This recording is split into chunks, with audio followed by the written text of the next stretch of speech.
Hey, what's going on, guys? It is a special Halloween edition of your Talkin Shop podcast, Ohio's #1 distance running podcast. Per usual, we have me, myself, Hunter Moore, Nathan Moore to my left, and Noah Graham to my right.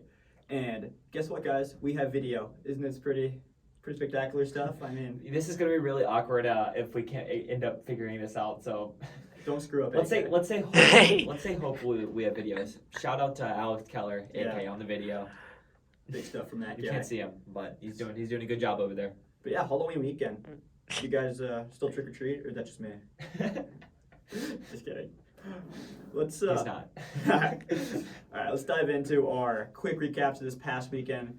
I don't know if a lot of you guys know, but D2 is actually on a festival year. So what does that mean? A festival year is... Oh, Nathan wants to jump in. Okay. It's actually called a carnival year.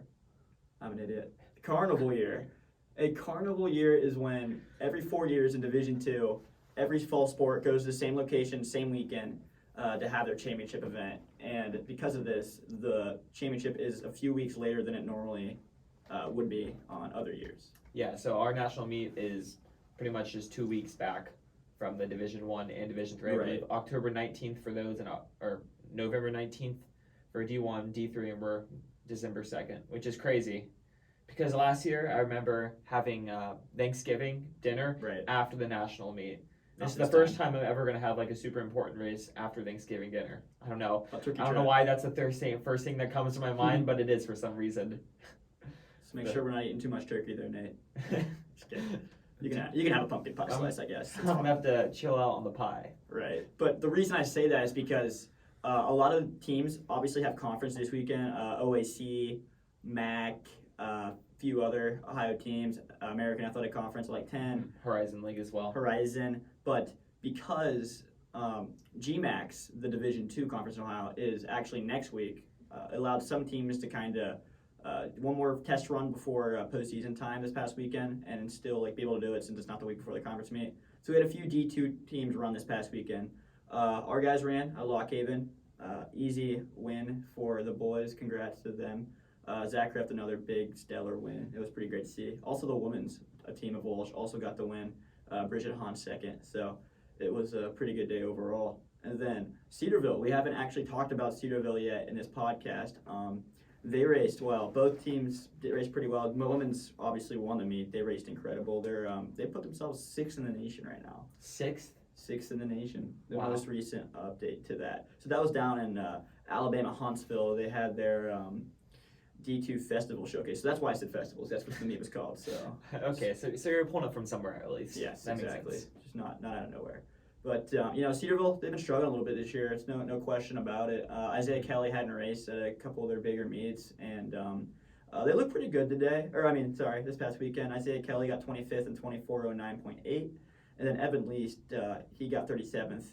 But they're not ranked nationally, and they're not ranked in the region that high. They made it last year, obviously, so they're a good team, but they're going to have some help if they want to make the national meet. Yeah, I think one really interesting component of that is Rahman. Absolutely, and I had that in my notes too. What's his last name? Flemley. Flemley, yeah. He's coming back from injury. I saw Strava. He's working out with the team again. He was one of their top guys in indoor and outdoor, where 4.0 whatever. Won the mile indoor in GMAC. Yeah, he's a stud, and I think he's a difference maker because right now they're lacking at 5. Their 5 kind of threw him off at Huntsville. So to have Raymond in there, sorry, not Ramen, but to have Raymond in there should be really big for these guys and hopefully pull them through to a national qualifying berth. Mm-hmm. Yeah, be interesting to see. Yeah. Like I said, the women's destroyed the field, 5 at 17:40 or better. Congrats to Savannah Ackley, GMAC Run of the Week. They dominated. They beat some ranked teams. They beat 4 ranked teams, including 10 Wingate and 11 Lee. So that put them up there to 6. They beat frogs on those teams. Yeah, they've really just put it together. I mean, you always talk about moving up the rankings so much and just doing well, and they actually put it together and did it. So that's really cool to see. Is there any relationship between Savannah Ackley and Connor Ackley by chance? Or is that just... High school specialist, you got that? High school specialist? You got any idea? Yeah, do a quick check for us. I'm just saying that would be wild, but I don't... Well, Savannah has a sister, Lena Ackley. She's usually the other one that's also on that Cedarville team. Really? She was their 5 at Alabama Huntsville. Yeah, it's just like us last year on the team, Hunter. People don't actually realize, but Hunter and I we're cousins. We're cousins. No, we're not. We're not related. But fun fact, his name is Nathan Hunter Moore. Yeah, that's correct. It's a good fun fact. Unfortunately, they're not related. Oh. Shit. Anywho, Well, anyway, that's the meets we kind of looked at this past weekend.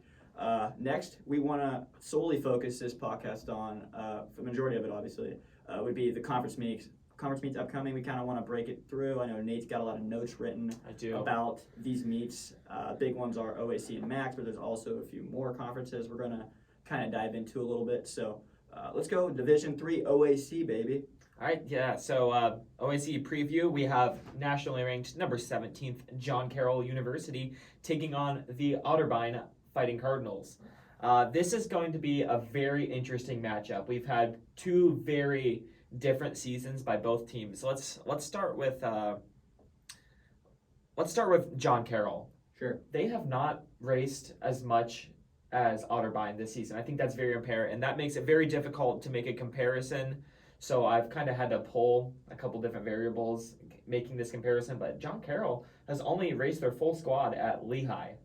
So that's pretty much what I have to race. That's what I have to go off with everything. Sure. Otterbein has raced at All Ohio, Augusta, D3 pre-nats, a couple other meets. So they're a little bit more on the table, so we can kind of see what to expect with them. And if I'm not mistaken, they actually have not seen each other head to head this year, Yes, correct? not at all. That makes it really interesting. I feel like, Mhm. they've been rivals for as long as I was at Otterbein. Before that, they were the two best teams. It's not like a real rivalry, like they like each other, but I mean on the course it feels like that, and I think it's going to show Saturday, so it'll be pretty great. I'm going to be at that meet too, so we'll see if I can get some exclusive coverage as well. So Hopefully here. So I made some pretty interesting comparisons. So the Augusta course ran last weekend, really fast. Augustana, 2 weeks ago, but yeah. Augustana. Whoops, I don't know why I said Augusta. Augustana. Kalyakin runs 23:50, incredible performance, and a lot of the Otterbein guys also run under 25 minutes. I believe they're sixth runner. And then we'll take it all the way back to Lehigh, where John Carroll ran. They averaged about 24:30 about. So I mean, would you guys say that that's a pretty fair course comparison? Yes or no?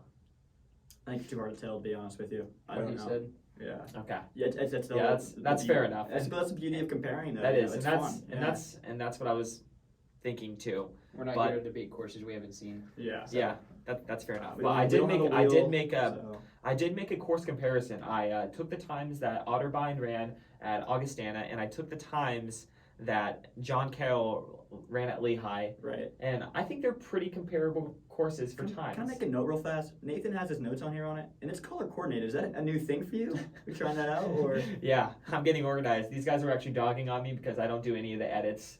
And I don't actually upload the podcast. And these were like, "Oh, you do nothing, Nathan. You do nothing. We do notes too. You don't do anything special." So he color-coded his notes instead. Well, guess what, guys? Guess who figured out how to use Adobe Audition? That's right, this guy. I do the recording. I save it. I email it. I color court the notes. You got nothing on me. I've earned my stay. It's fair. But his own notes. Anyways, let's not get stuck on Nathan's notes for too long. Yeah, let's not. But anyways, so if you take the times, Alex fell to 23:14, Kalyakin 23:50. You fill in the rest of the guys. It has Otterbein winning at 23 points with a 57-second 1-5, and a 24:38 average. And since Cal ran so far ahead of the two runner, I actually made a 2-5 average or 2-5 split, and it was a 14-second split, which is crazy. That's a very good split. And John Carroll came in at 33 points, had a 1:58 minute 1-5, and a 32-second 2-5, which again is interesting to look at because a lot of these teams, Otterbein and John Carroll, have Cal and Alex as their front runner. Right. Obviously, Alex being a little farther front. But so it's interesting to look at how their packs run. Yeah, and I think JCU's obviously this year's known for that having that front runner. They're having that depth issue a little bit this year. I mean, no Jamie Daly, no Ian Pearson, no Andrew Minor. A hurt Ryan Champa from over the summers. Maybe not back to form yet. So, but the thing is, at this meet, the low stick's not going to matter as much because there's you're right. only 8 teams or whatever. Yeah, that's the beauty of it. I mean, Yeah.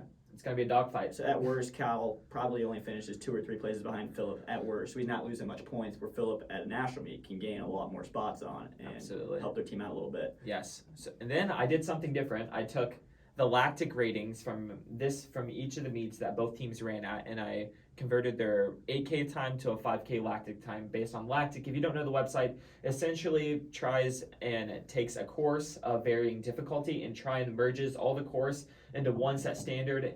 It is, I'm going to say a little spotty, a little subjective. So I mean, is it kind of like mile split speed ratings or whatever they use? I think it's the same thing. I think it's sort of the same thing, but I mean, the same concept. It does try and convert everything to the same thing. So it is interesting to look at. Sure. So when we do that, we see John Carroll actually coming out on top with 26 points and Otterbein with 29 points, which I made a typo in my notes. My bad.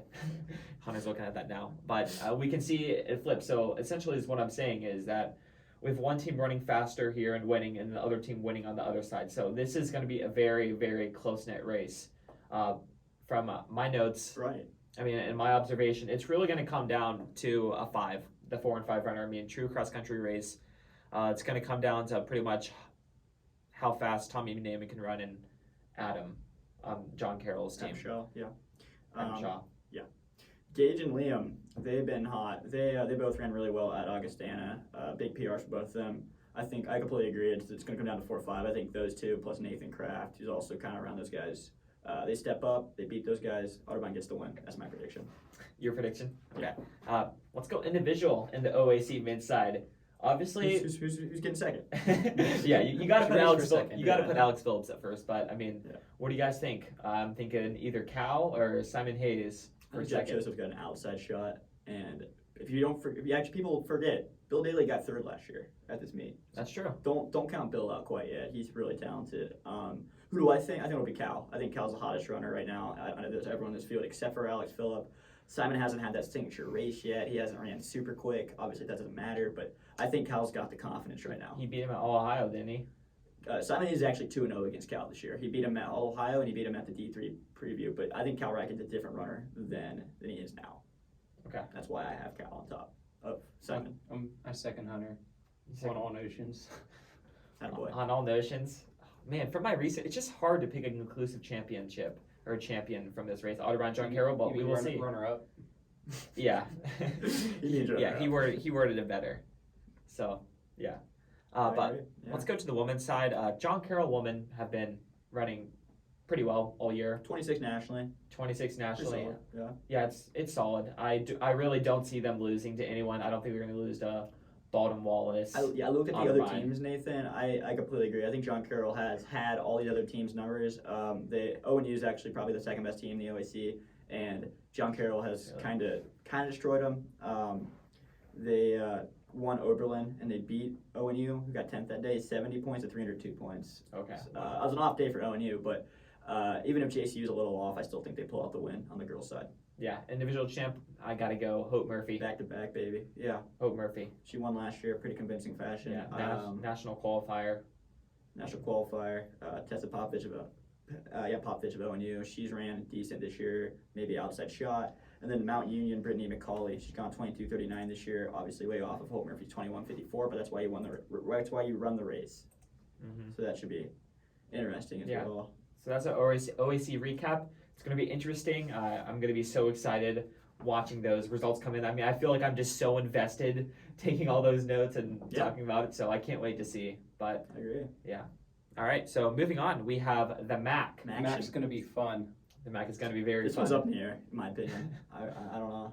What do you have, Nathan, on? Okay, so before doing my research, I was like figuring, Obzafeta and Miami, like that's got to be the 2 favorites in both scenarios. But yeah, looking into it, it gets very, very close. I was very surprised to see. So we have number 6 ranked Miami in the region, by the way. Miami is ranked 6th in the region, and Toledo is ranked 9th. This is, again, a very difficult matchup because, one, both teams have not competed against each other, nor have they competed against a single team in Ohio all year. So, I mean, Right. It's very difficult to compare head-to-heads and get accurate. So this is really going to be based off times and lactics. Again, it's very kind of up in the air, which sucks. But I mean, that's really all we got to work with. Right. So starting off with Toledo, general notes, they have ran at Nuttycombe and the John McNichols Invite, which is at Laverne Gibson. Two not fast courses, but they are very fair, and they're just, you go there to compete. And at John McNichols, Toledo averaged a 24:46 average, and they had a minute 8 second 1 to 5 gap. At Nuttycombe, they averaged 24:36 and had a 55 second gap. So really solid depth through their 1 to 5. Their 6, 7 gets a little dicey after that, but I mean their 4 and 5 have been clutching up all year, so that's good to see. Where it gets interesting is their lactic rankings from these courses. At John McNichols, which is the Laverne Gibson course, they had a 14:17 lactic 5K rating. I saw that. Which is extremely quick. Did you see Miami and Eastern Michigan's lactic rating as well? Yes. Very close, right? Yeah. 24:21 for Miami, 24:22 for Eastern Michigan. Yes. Or 14:21, 14:22 lactic rating 5K. Mm-hmm. And at Nuttycombe, they had a 14:22 top 5 lactic ranking. So, I mean, they've been running really well all year. It's interesting to look at these 8K times that they're running and then compare the lactic times. Now, where it gets weird is when you go to Miami. Miami has pretty much had an opposite season of Toledo all year. Miami has ran at faster courses like Louisville, Live and Blue, and the Bradley Pink Invitational. Yeah. And those courses have really quick. Obsafet has gone like 23:40, whereas Dennis Mute has not broken 24 all year. So it's just completely different. And Louisville, Miami averaged 24:04, had a 42 second 1 to 5 split, which is pretty sensational. And then they went on to run at Bradley Pink, had a 24:09 average and a 53 second 1 to 5 split. And it's weird because you look at those times, you're like, okay, that's really good. But then when you actually dive into the lactic rankings they ran at that race, slower than Toledo's. Yeah, Miami ran a 14:27 lactic ranking, and then it ran a 14:33 top 5 lactic ranking at Bradley Pink. So they have faster times actually ran on courses, but then slower lactic times. That's so interesting. So you're like, it's very difficult to kind of predict this matchup. I think moral of the story. Sorry. Go ahead, Graham. That's crazy because you're talking about 30 to 40 second faster on your team average and faster, but then when you turn that into your lactic rating, it's 10 and 11 seconds slower. I mean, that's crazy. I think the moral of the story there is don't judge a team by its course. Yeah, for real. Like that. Yeah, you can. I mean, something like that. I'm really excited to watch this because it's either going to be like Miami's going to blow them away, or Toledo's going to blow them away, or it's just going to be dead even. This is down in Athens. Which I guess that's like the only 3 options available. Just meet in Athens. Yes, it is in Athens at OU course, which actually I believe Toledo ran at earlier this year. They opened up and ran a 5K there. Yeah, it was a 5K. So, yeah. Miami, the one advantage they do have going into this is that they have ran well with a pack all year, and when one of their 4 or 5 runners has a bad day, someone from the 6 or 7, even farther beyond, will fill in and will run well. That's something that Toledo does not have, so they're going to have to go out there and just press from the beginning, hold on, and just hope. Right. Well, if Toledo's 4 or 5 doesn't run bad, then they'll be all right. Exactly. Yeah, exactly. And they've done it all season. They've ran well all season. So they're just going to have to keep going rolling with that. And I think EMU's obviously not an Ohio team, but they're right there with these teams. Miami does have the head-to-head at Louisville. Yes. Also interesting, Eastern Michigan's only ran their varsity at 1 8K this year because their other races was at Penn State meet that's 5.2. I mean, that's close enough.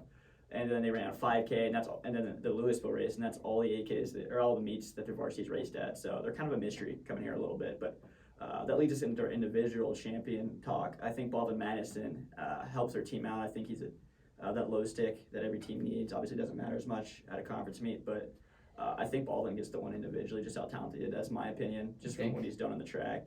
Yes. I think it's actually gonna be a really extremely interesting race between Baldwin, Obsafeta, and Dennis Mute from Toledo. I agree. Because it's just hard because he ran 24:01 and he beat some kids that have ran 13:50 last season in the 5K. I agree. But I mean, these kids have run. I think Baldwin's run similar. Baldwin's like a 13:30s guy. Oh really? Yeah. Okay, so. Well, still, you never know. He's not as good in the course, like I said last time on the podcast. But Also, I'll throw in EMU's 2 is also really good. Toby Galter. Yeah, he might have an off chance of winning. And then we'll throw Beatty Ball in there just because how good he's been this year. Yeah, We'll Beatty see. Ball's You been never very know what well happens. this year. Yeah.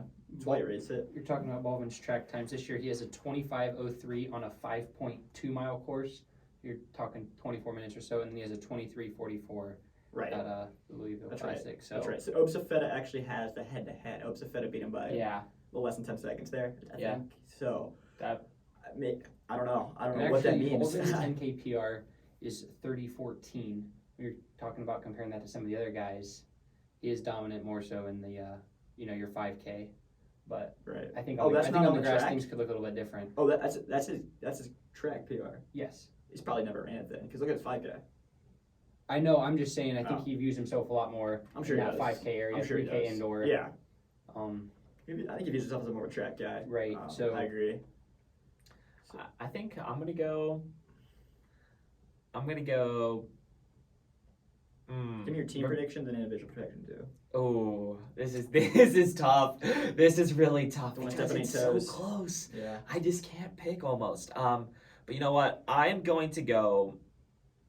I'm gonna go 60-40. I'm gonna go Miami. 60% chance I'm going to go Toledo 40. Honestly, maybe even 55-45. And this is why. Because the only reason I'm picking Miami is because they have that 6 and 7 to fill in, and they have a smaller 1 to 5 gap. Okay, Toledo's going to have a agree. lot more things go right for them. I'm not saying that they 0% can't. chance, by the way. I mean, We'll see. we will see.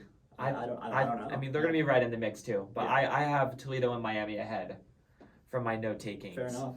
So it'll be interesting. And then individual champ, on the cross course, I'm gonna go Obsa or Mutai. Obsa Mutai. I'm going Mutai. You're going They're Mutai? trending better. I think I'm going They're to trending too. so well. He's running really well, man. I mean, he ran like a lactic time of like 13:50 or something. I know. Yeah. that's Ridiculous. And I mean, again, we were questioning like how lactic works and Yeah. what that means, what that symbolizes, but still, it is very fast. And he beat some guys who were on fire. Yeah. He's ran 2 different courses, so. Sure. So we will see. It's gonna be really fun to be watching the Macs. On the women's side for Mac, Toledo is going to win the team title, and the individual title is going to be won by Joy. I'm thinking. Yep. With Faith Okay. probably not coming in too much longer. I'll give Carmen a chance. Carmen Riano of Miami. She's gone sub 20. Obviously, Bradley Pink's super fast. Joy hasn't ran a fast course yet, but I wouldn't throw Carmen out of the mix quite yet. I do think Joy will win though, based off her performance at Medical. Mm-hmm. But Toledo definitely is going to win. It's not even close. I checked the lactic rating. There's rated so Yeah. much higher than everyone else. Yeah. And they're 16th in the country, which is Yeah, they got moved up a ton. Did you see? I saw a story by somebody on Instagram that said Toledo is ranked higher than in the Big Ten teams. I saw that as That's well. crazy. We definitely acknowledge that kind of on the last podcast Right, that they're yeah. ranked higher, but still, it's like people are actually talking about like Toledo is better than every Big Ten team right now. I mean, Wisconsin, Michigan State, Ohio State, everyone. Okay, that's Pretty cool. interesting because I was looking on the Stride Reports rankings or Runner Central, some running account that's extremely popular, and it had like locks for the regions on the women's side. Toledo wasn't even there. It was Notre Dame and Wisconsin. Toledo's trending, and they obviously ran very well at Nuttycombe, but they're trending fast. Yeah. Wisconsin has ran fast for 50 years. I mean, Notre Dame's literally, somewhere, since you were allowed. Yeah, that's fair enough. Notre Dame was So- 5th last year at Nationals. Right. Yeah, I think. So Kind of Notre Dame that. for sure. Yeah. So, and I'm not saying that Toledo women couldn't or they're not locks, but when you just look at the past rather than trending Yeah. over the last month or so, Yeah. Wisconsin is tried and true. Yeah, that's very Totally true. agree. Can't Yeah. knock that. So Now we're kind of going to look at some other conferences that may not be mostly in Ohio, but do feature some teams in Ohio. So we're kind of give some shout outs / talk a little bit. Maybe not, obviously not as deep as we did with OAC or MAC, but definitely want to point out some of these leagues. Horizon League, Nathan, go. Horizon League. Okay, so Youngstown State men's. We'll start there. Are they going to pull off the dub? Yes, I think they will. I They've think been they will running too. better than. I think they will too. Yeah. I think IUPUI won it last year. Yeah, won they the did. last 4 And years. and They've won Assuming since IUP 2018. ran their A team at where was Notre Dame. I mean, yeah, they beat them head to YSU head. waxed them. Yeah, they waxed them head to head. So I think there's not really going to be a problem there. YSU has their 4-5 run as normal. and they have some pretty good insurance too. Yep. Yeah, on 6-7. So they'll have guys fill in if anything goes wrong there. I think they take the team dub pretty easily there. Moving over to the individual, I think it's going to be a battle between Chase Easterling and Hunter Christopher, like we've seen all year. Chase Easterling obviously winning the past 2 matchups at Penn State and a battle of Beanstown. Hunter Christopher winning their first meet at Penn State, I believe, earlier at the. Is that right? I don't think, you know what, I think Hunter Christopher had the better time at Battle of Beantown, and then Easterling was better at Joe Piani and Penn State. Okay, yeah, you're right. Yeah. Quick little fact check there. But Easterling has been in the past 2 matchups. I think Christopher's did to win this one. Not that they probably care. I'm sure they'd be happy. Yeah, they don't really care. For our sakes, I'm going to think Hunter. I think Hunter Christopher takes this. I got Chase Easterling. Bet. Let's bet a candy bar on that or something. Bet a candy bar. Okay.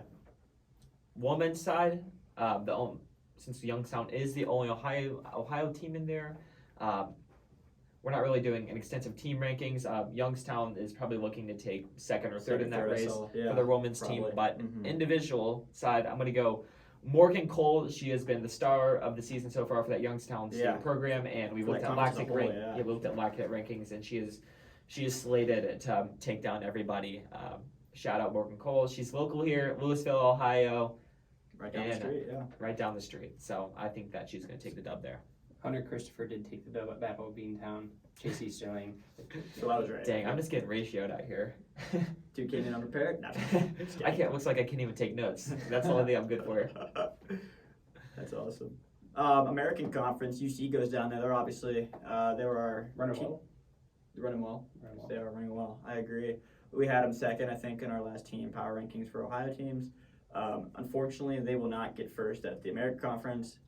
Tulsa is 7th nationally, and oh my gosh, if you see their lactic rating, sorry we talk about lactic rating so much, but it is the easiest way to compare. I feel it is. It's disgusting. Their top 5 averages 1341, I think, something in that range, 1340s. That is, I mean, it's what you have to do though if you're going to be a top 10 team D1. You have to be that good. So unfortunately, UC is not going to win that race, but I think they get second. Them and Wichita State are really close, but. Second place finish would be great. And then individual wise, they'll try to put a few in the top 10, but Tulsa has like 7 guys that are like 23 guys. Same thing, Tulsa's legit. They've been doing it for a long time. Yes. They've been good for a long time. Yes. They're one of those teams I always felt like kind of falls under the radar. I don't know if it's because they're not as flashy as some of these teams, or for whatever reason people just don't talk about Tulsa. I've never seen anything from Tulsa on social media. Ever. Exactly. You run through the top 5, Stanford, yep, BYU, yep, NAU, oh yeah. Right. Oklahoma, yep, Air Force, yep, Notre Dame, definitely. I don't know, Air Force and then this year, though, Air Force is a conversation outside of the Ohio Distance Running podcast. You're right, it very much but is. They're pretty cool. They're a pretty cool team that we could talk about maybe later. Yeah, but I've been really very entertained. Do you by chance have all of their cross-country videos popping up in your feed in YouTube? I do. Dude, those things are sick. The quality of these are absolutely I would nuts. tune into, I think it's AFXC, TF, something like that on Instagram, if anyone wants to go look at some cool edits. And they have workout videos too, and just all kinds of cool content that they've been putting up. So, sure. All right, yeah. Let's wrap Air Force track real quick. Sorry. We're finishing up here on the conferences. Ohio State's obviously the Big Ten's this weekend's in Michigan. They're ranked 22nd nationally on the women's side. Addie Engel's lactic rating is 24th fastest D1. She's easily the best. 24th? She's pretty much easily the best girl in the Big Ten. She's going to dominate that. Ohio State will be up there. We'll see. They'll probably win as well. Michigan State's also pretty good. A couple of those big other out-of-state schools are also Wisconsin, obviously. Yeah, like we talked about. On the guys' side, good luck to Ohio State. Good luck Argent Jaw, runs for Michigan now. Go get him. Good luck to Case Western at their UAAs. Dayton at Atlantic 10s. And if we missed you, good luck to you this week, conference weekend. Ohio proud. Go get them, guys. OH. All right, let's wrap it up. Last thing, question of the week.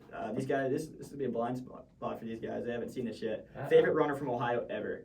I can start. Give you guys time. Bob Kennedy. Yeah, that's what I was going to say as well. He's a homegrown guy for me. He's from Westerville. I'm from Westerville. Went to Indiana. Olympic qualifier. He's stud. You go first. You elaborate more because I'm Cool. still thinking. I feel so. You distance runners alone. I mean, Ohio's been so deep over the years. There's so many different distance runners that you can talk about for There's a different ton. reasons. And maybe we'll have a future episode on that. We'll Sure. see. Yeah. And distance runners. How are you talking? Is the mile a distance event? I'd say are we mile and talking up. Mile and mile up. and up? Yeah. I there's so many different things. I mean, you almost need to have a record book in front of you to think about this. Like, Yeah. just when I Sure. think just recent years, you like to see someone like a William Zagarsky who just races hard. He goes all out He's from tough. the gun, Yeah. races hard. Tough as nails. A little bit different of a kid as from what I've gathered, but races super hard, and you love to see someone. He's not flashy, but then there you do have a little bit more flashy runners out there, So that's hard. I don't have Like who? I don't have Let's hear answers. some examples. No, Who's getting the smoke? Come on now. Yeah, Alex Keller is the cockiest runner I know. No. Just kidding. Don't want to get political in case we have any former Ohio athletes tune in, but Sure will. I don't know. I don't know if I have one. I was gonna say Bob Kennedy as well. I You like said that when you take someone yeah. who's like the first person to do Yeah. it in Ohio. Him and Scott Fry were Right. two of the first Kind of guys, put them on yeah. the map. So I'll go with that for now. Mark but Hunter, pretty good too. Drew Hunter's dad. Yeah. Nathan, can't say yourself. What? Bro, I'm not gonna say myself. I'm not like that. Come on now. Nathan Mountain, maybe. Next. All right, so for me this is difficult because my freshman year of high school, I pretty much like stalked Miles by like every single person. I knew your PR. I knew who you were. That's just who I was. And so but I never did anything with like the older generation. So I want to say someone from the newer generation, but I feel like there's so much rich history in Ohio with Completely agree. distance running Mm-hmm. that I would love to just dissect it, hear of stories from so many different people, and pick someone. But I mean, just going modern, I don't know. That's just to not have an answer. No, I'm just kidding. I really do enjoy Colby Alexander. Yeah. You know what? I'm gonna change my mind. Actually, the 2-mile state record holder, Alan Charshu. Yeah. That's who I'm I gonna know go. who that is. That's where yeah, I'm gonna go. That guy, From Austin Town Fitch, Yeah. 1978, ran 8:40 for a full 2 mile. He was probably the regional guy. So they don't actually. Here's a fun fact: they actually don't count his time towards the Ohio State record because he did it for a 2 mile on like a dirt track or something. But then they switched it over to the 3200, like everything is now, so they didn't count it. So if you get like in your programs at the state meet or you look online on OHSAA, it has a little asterisk down in like the superlative times or whatever. Yeah. Like I know Dustin Horder's 403 at Brooks, Right. stuff like that. Yeah. But that's who I'm gonna go with Alan Charshu. So would he run for 2 miles then? 840. 2 miles. 840. 836, crazy. 3200. Yes. That's Yes. insane. Insane. At one point, I'd have to check up a little bit on this, but he was age group record holder, from ages like 15, 16, something like that. He was like a year younger for his grade and stuff. I mean, it was 1978. People were graduating high school at 10 years old. Yeah. You know what I mean? But You know what makes me so intrigued about that? Like when you think about like the 1970s, 1980s running, you think of Steve Prefontaine, okay? And you think about like that time running, and you think about like the personality of Steve Prefontaine. Like imagine like all these high school runnings, like Alex Charshu. Like dude, he could have had, yeah, what he said. Like he could have had like a ridiculously cool personality that we don't know of. Like I Right. wish that I could just like meet him and talk to him. Like there's so Right. much rich history. Like I just want to know. Like whenever I talk to older people about Ohio distance running, they tell stories of like in the early like 2000s and 2010s Sure. of like people winning state meets, and they're like signing people's bodies all over after the meet, and they have like ridiculous mullets, and it just seems like a very interesting time. Happy Gilmore. Happy Gilmore. No, that's sweet. And yeah, I think we have to have an episode about this coming up soon. We'll see. we'll have to think about it for sure. Yeah. But yeah, that's all we got here today. Thanks for tuning in, guys. Have a safe and fun Halloween weekend, and good luck to all those competing. Yeah.